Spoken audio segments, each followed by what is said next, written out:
नमस्कार. तर तुम्ही पाहतात जनगर्जना न्यूज.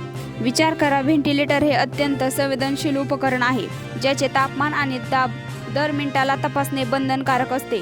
तांत्रिक बिघाडामुळे व्हेंटिलेटरचे तापमान सातत्याने वाढत गेले. ही ती बालके होती जी स्वतःचे दुःख सांगू शकत नव्हती, ज्यांना बोलता येत नव्हतं की तिथून पळता येत नव्हतं. शरीराचा दाह वाढू लागल्यावर त्या कोवळ्या जीवांची काय तगमग झाली असेल, वेदनेने ते किती व्याकुळ झाले असतील, हा विचार जरी केला तरी अंगावर काटा येतो. स्फोट होईपर्यंत आणि त्या निष्पापांचा श्वास कायमचा थांबेपर्यंत तिथल्या ड्युटी स्टाफ नक्की काय करत होता, हा अमरावतीकरांचा थेट सवाल आहे.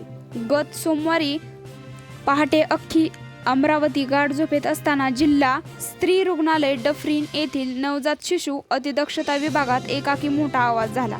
व्हेंटिलेटरचा भीषण स्फोट झाला आणि क्षणार्धात धुराचे लोट पसरले. जे कोवळे जीव जन्माला येतात जगण्यासाठी झुंजत होते, त्यातील 3 निष्पाप बालकांचा करुण अंत झाला. काय वाटते तुम्हाला याबाबत? आम्हाला नक्की कमेंट करून सांगा. जर तुम्ही आमच्या चॅनलवर नवीन असाल तर नक्की सबस्क्राईब करा. धन्यवाद.